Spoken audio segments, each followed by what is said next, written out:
Hi guys, and welcome to the show. I'm Admiral Pegasus, and this is the Pegasus Show. And today, as you can see, patch 64.1, we have sort of like 2 weeks in, and they're finally dropping some new content. And guess what? If you haven't already read it, if you haven't already guessed, we've been saying this for like a couple of months now, and we sort of gathered it when we saw it featured in a video. I can't remember when, but it was definitely around about the 5th anniversary time. Zindi Armadas. Yes, Zindi Armadas. But there's at least a reprieve for a lot of players in the game, but as well, it's also going to provide some new content for also a lot of players in the game. So why don't we get going and actually see what we've got? So now I'm going to have to move myself over here because, well, we want to be able to see what's actually in it. So what we're going to have then is we've got the new Zindi Armadas, a new view screen video hub, G6 cloaks, G6 conversion change, new primes, refits, and more. So here we go. Clearly says it right here. New challenge for 51 plus players. So this is G5 and G6 players only. So if you are G3, G4, and one of the myriad of players still stuck at Ops 39, you are not going to participate in this. Guess what? Even I don't get to participate in this. Not even Rev Juice will get to participate in this, because Rev Juice is only level 50. He will have to actually click that button and go Ops 51 to actually get into this. So we'll see if Rev will actually do that or not. I won't be. I haven't got the materials or the resources to actually do it at current. But then again, I want my Tribune before I actually make that ascension. But anyway, so these new Armadas are going to consolidate older Armadas. They're going to encourage players to find new strategies and aim to save time by providing rewards from the older Armadas as well as the new rewards. In addition, there will be also G6 related rewards following the recent G6 expansion. So now you're going to have to watch the video on STFC, the YouTube channel, Star Trek Fleet Command's YouTube channel, where Beck, hopefully, I haven't had a chance to watch it yet, I will watch it later. Beck will be mention what kind of rewards. There may be some graphics on there showing what rewards that you'll be getting, but at the end of the day, even I'm going to be reliant on the G5 players to send me screenshots of the type of rewards that they've got. So I might be able to do a video on it, I might not, we'll have to wait and see. But these are your new Zindi Armadas, and if we actually look at this, so they are meant to provide a truly challenge. I will get my words right, because I'm trying to paraphrase. These Armadas are meant to truly challenge the players to think creatively, as they are not easy adversaries, but to be sure to assist your fellow commanders as you develop. Now, I do not know if these are going to be solo or group. My guess would be group. So, yeah, but then again, obviously, with the fact that the bulk of the players in the game at the minute are sat between Ops 35 and Ops 49 from the information that Rev Juice is kind enough to give us, yeah. But there's still a fair few G5 players out there, so they're probably not going to get crowded as much. As you can see as well, that's the target. It's the launching platform for the Zindi probe, the test probe from the episode Proving Ground, where the Andorians came in and went to assist Enterprise and decided they were going to try and run off with this because the Andorian military wanted to develop a super weapon which they could use in their conflict with the Vulcans. Now, I'm also going to drag you to an extra UI simulator. That provides an interesting drop there. What could this simulator be? Well, in perfect honesty, I do not know. But I'm sure we will find out in due course. Now, at the start of a round, if the Zindi final weapon is not burning, its weapon damage is increased by X%. This ability stacks indefinitely. So it would have been better if that said indefinitely instead of infinitely. But So basically just going to keep on stacking. So it's going to get more and more powerful with each round or each weapon or something like that. I think it'll be each weapon with a chance increased by X%. Every 5th round, the Xindi final weapon fires its super weapon, dealing a lethal blow to one ship.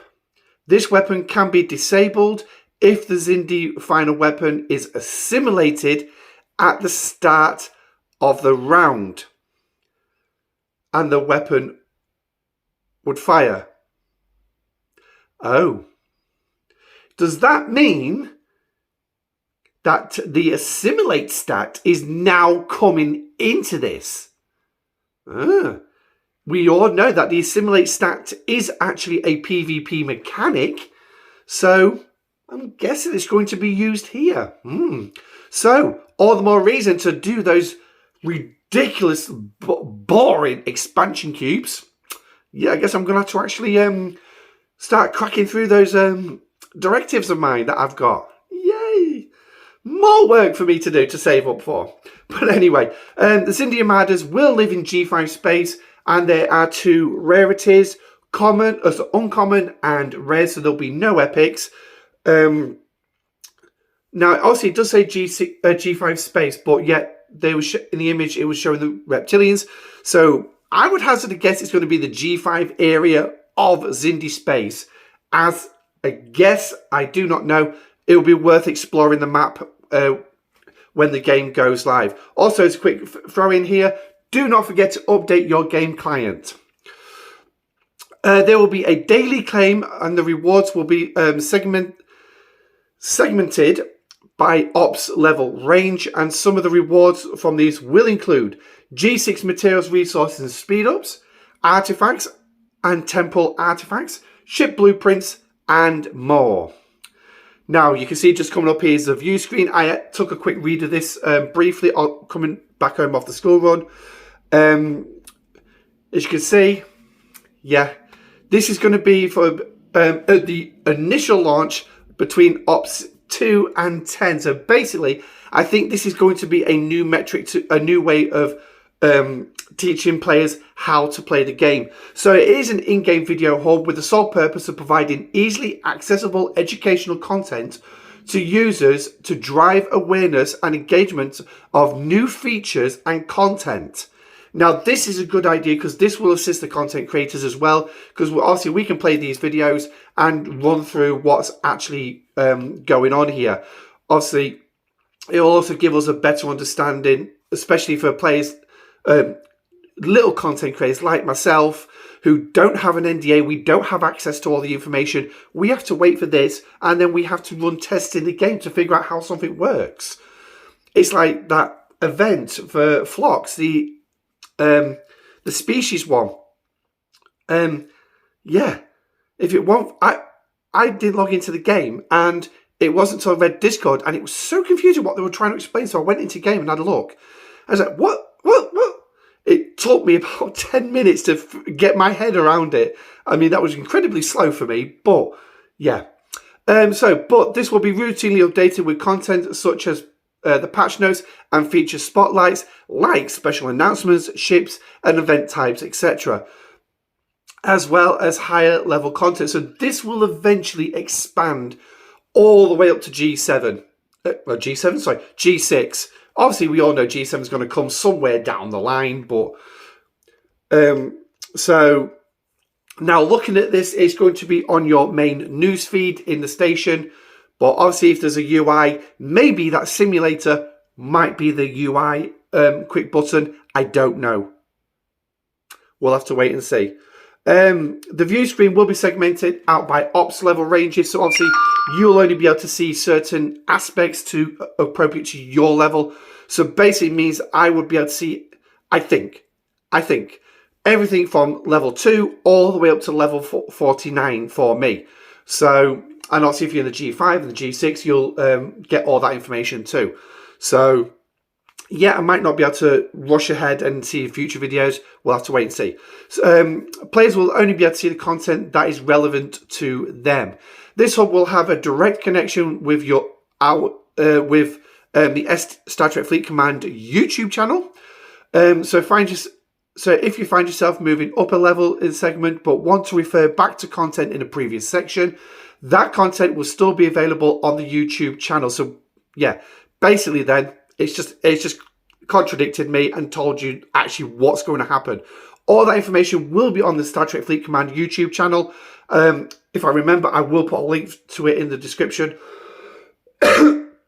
And obviously in game, it will only be relevant to you. So be sure to keep an eye on this feature as we continue to update it. So for me, God only knows when I'm actually going to see anything. Hopefully, this is not going to be one thing that Scopely will neglect, like they pretty much do with most content, old content in the game. So even though we keep asking them, they've done a few updates, but obviously there's still more to do. So the cloaks coming in there, you've got the Akira, the Negvat, and the Minerva. Why the flipping heck has the Akira got a cloaking device? I know the game doesn't stick to canon, but why is a Federation starship, the Akira class, got a cloaking device? The Federation never started developing cloaking technology until, I think, the mid-25th century, long after the fall of the Romanian Empire and the Treaty of Algeron was no longer enacted, because the Romanian Empire did not exist. It was a civilian organisation, and like the likes of the Tel Shia were nothing more than a shadow of their former selves. Oh, God. Only Scopely could actually do something. Oh, my God. Even the Titan's got a cloak. Oh, God. The Kari and the Velox as well got cloaking devices. And the... Oh, my God. Oh, for God's sake. If the Enterprise E had a cloaking device, do you not think they would have bloody used it to get away from Shinzon in Nemesis? But anyway, the creature and the scimitar. Now, the scimitar, obviously, that's canon. But again, it's a... Well, yeah. It's not a Romanian ship. It's a Riemann ship. So... But yeah. Oh, bloody hell. 2 new primes coming in. Prime Armada Command enables players to lead multiple armadas of all types simultaneously. Woohoo! They've added the ability to run more than one armada. For me, I'd only be able to run one extra armada, so that's 2 armadas at the same time. So I could run a group armada and do my solos at the same time. 4 ships. 4 ships. So, but I could probably run 2 group armadas. Who knows? But anyway, it is a prime, so it is going to be paywalled. Does not include me leading multiple nodes on the formation armadas. So which means you can't start 2 of those nodes, sadly. It would actually probably help players if we could actually do that as a solo. But hey-ho. Then you got Prime Xindi Scrap trade, increasing the amount of Xindi Scrap outputs that you actually get. The +1 refinery for the Xindi Scraps in the NX-01 refinery, doubling the output. So that's actually pretty good. But again, paywalled. It's a prime. You know for a fact it is. New percentage leaderboards. A new event leaderboard standing with percentage base ranges. Now, this is a new one that I didn't even see this. Players are rewarded the same defined rewards for their range. During the event, players can see their position within the standings. Isn't that how solo leaderboards work? Isn't that how the leaderboards actually work? We can see where we are. We can see what rewards we're getting for where we are. That makes no sense to me, but we'll see how that pans out in the game. 40 plus players are going to get the Columbia NX-02 refit, which is going to increase the output of the offer exchange containing the Voyager officer shards. Yay! The pull's not very big and is a 3-day cooldown, so doubling it would actually be beneficial. How that refit's going to be sourced, most likely paywalled, unless they actually put shards in the game. Also, the following improvements are going to be brought in. Reduce respawn times for all FKR and Eclipse Armadas. So they're going to respawn a lot faster. Well, they're just... Wow, okay. So G4's already had a respawn increase already. G5's already quite fast. So we're going even faster. The existing current unsourcing of G4, G5 refits are going to be Existing but currently unsourced G4, G5 refits are going to be added to the faction stores. I'm guessing that's what's meant to say. G6 conversion rate change as well. Be on the lookout as well for the event change, where they're going to have the new Armada events, cloaking events, and more to support this release. Now, obviously, most of that's going to be contained to the G5, G6 players. So pretty much most of the G4 and G3 players, you might as well just carry on with what you're doing. If there is going to be stuff for you, but do keep checking it. Just see what we actually got. And then obviously there's going to be a slew of bug fixes. Now, we're not going to go through the bug fixes because they'll just take too much time up. But in the meantime, G5, G6 players, enjoy your new Armadas. And the G6, enjoy your new cloaks, especially on your Federation starships. Yeah, gonna love them. Also, the cloaks coming for G4 as well and G5 in the faction stores, which is going to be brilliant because that means I can finally look at getting the cloaking device for my Pylum. Now I'm working on my Tribune. But anyway, thank you for joining me. So these are the patch notes 64.1. If you've got any comments or queries, please drop them in the comment section down below. Also, don't forget to like the video and subscribe to the channel. Until then, I'm Admiral Pegasus. Thank you for joining me. Stay safe, live long and prosper, and I shall catch you on the next one. Goodbye.